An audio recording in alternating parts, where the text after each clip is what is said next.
সম্প্রতি একটি বিশেষায়িত স্পোর্টস ইউটিলিটি ভেহিকল অর্থাৎ এসইউভি দেশে পৌঁছেছে। বিভিন্ন গণমাধ্যম সূত্রে জানা গেছে Toyota land cruiser Prado AC 250 মডেলের নতুন এই গাড়িটি বাংলাদেশ জাতীয়তাবাদী দল বিএনপির নামে রেজিস্ট্রেশনও পেয়েছে। আর এতেই রাজনৈতিক অঙ্গনে নতুন করে জল্পনা বাড়ছে, কারণ দলীয়ভাবে বরাবরই বলা হয়েছে তারেক রহমান যে কোনো সময় দেশে ফিরতে পারেন। তাই অনেকেই ধারণা করছেন নির্বাচনের আগে নিরাপত্তা ও বিশেষ ব্যবহারের জন্যই হয়তো এই গাড়িটি তারেক রহমানের জন্য আলাদাভাবে দেশে আনা হয়েছে। একমাত্র স্মার্ট সিটি বসুন্ধরা, আধুনিকতায় এক ধাপ এগিয়ে। এমন সময় প্রশ্ন উঠছে, যদি সত্যি গাড়িটি তারেক রহমানের জন্য আনা হয়ে থাকে তাহলে এতে এমন কি বিশেষত্ব আছে?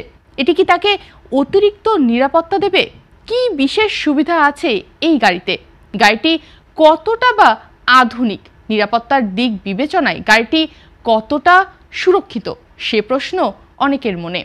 চলুন জেনে নেওয়া যাক। Toyota land cruiser Prado LC 250 এমনভাবে বানানো যে কোনো দুর্ঘটনা হলে গাড়িটি আঘাত নিজের ভেতরে ধরে রাখে, যাত্রীদের ওপরে নয়।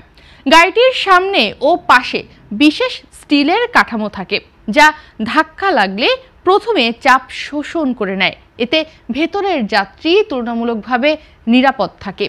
আর ধাক্কা লাগার সাথে সাথেই গাড়ির চারদিকে থাকা এয়ারব্যাগ খুলে যায়, সামনে, পাশে, এমনকি হাঁটুর দিকেও। ফলে আঘাত কম লাগে। এমন নিরাপত্তার পরেও প্রশ্ন আসে, গাড়িটি কি বুলেট প্রুফ? সরকারি নথি বা আমদানিকারক প্রতিষ্ঠান কোনো পক্ষই এখনও নিশ্চিত করেননি যে গাড়িটি বুলেট প্রুফ কিনা। তবে Toyota land cruiser Prado LC 250 এমন একটি মডেল যেটি বিশ্বব্যাপী আর্মারিং বা বুলেট প্রুফ করার জন্যই ব্যবহৃত হয়। অর্থাৎ এটা চাইলে নিরাপত্তা বাড়ানোর জন্য বিশেষভাবে শক্তিশালী করা যায়। কিন্তু বাংলাদেশে আনা গাড়িটির ক্ষেত্রে এসব করা হয়েছে কিনা তা এখনও জানা যায়নি। গাড়িটি খুব মজবুত হওয়ায় সাধারণ গাড়ির মতো সহজেই এই গাড়িটি কিন্তু বেঁকে যায় না বা নিয়ন্ত্রণও হারায় না।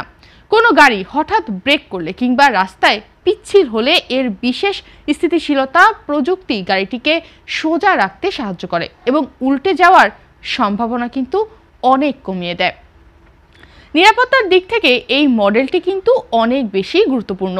যদিও বাংলাদেশে আনা গাড়িটিতে অতিরিক্ত নিরাপত্তা বা আর্মারিং আছে কিনা নিশ্চিত নয়, তবুও এই মডেল বিশ্বজুড়ে নিরাপত্তা বাড়ানোর জন্য ব্যবহার করা হয়।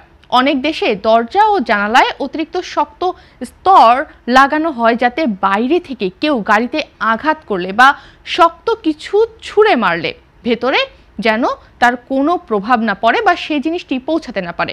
জানালাগুলো সাধারণ কাচ নয়, অর্থাৎ সাধারণ কোনো কাচ দিয়ে জানালাগুলো তৈরি নয়।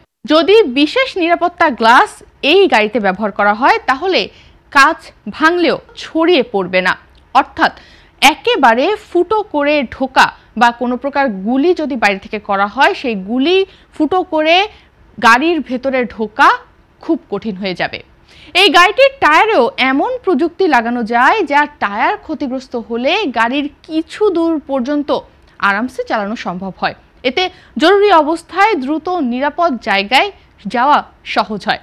গাড়িটি জাপানে তৈরি 2024 সালের মডেল এবং এটি আমিরাত ভিত্তিক ভেলোস অটোমেটিভ এক্সপোর্টিং এলএলসি থেকে আমদানি করা হয়েছে। ঢাকায় গাড়িটি আমদানি করেছে এশিয়ান ইম্পোর্টস লিমিটেড, যাদের তেজগাঁও শিল্প এলাকায় আলাদা অফিস রয়েছে। গাড়িটি দেশে এসেছে চট্টগ্রামের বন্দরের মাধ্যমে।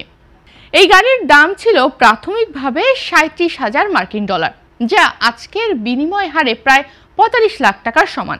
তবে কাস্টমস কর্তৃপক্ষ গাড়িটির মূল্য 41,000 মার্কিন ডলার হিসেবে নির্ধারণ করেছে। শুল্ক, ভ্যাট এবং অন্যান্য কর যোগ হয়ে সরকারের সংগ্রহ হয়েছে এই গাড়ির জন্য প্রায় 2,31 লাখ টাকা। ফলে মোট খরচ দাঁড়িয়েছে 2,76,46,000 টাকা। সব মিলিয়ে দুর্ঘটনা হোক বা হঠাৎ কোনো বিপদ, এই গাড়িটি সাধারণ গাড়ির তুলনায় অনেক বেশি নিরাপত্তা দিতে পারে। আর সেই কারণেই অনেকেই মনে করছেন, যদি গাড়িটি সত্যি তারেক রহমানের সম্ভাব্য দেশে ফেরার প্রস্তুতির অংশ হিসেবে আনা হয়ে থাকে তাহলে তার নিরাপত্তাই এতে সবচেয়ে বেশি গুরুত্ব পেয়েছে।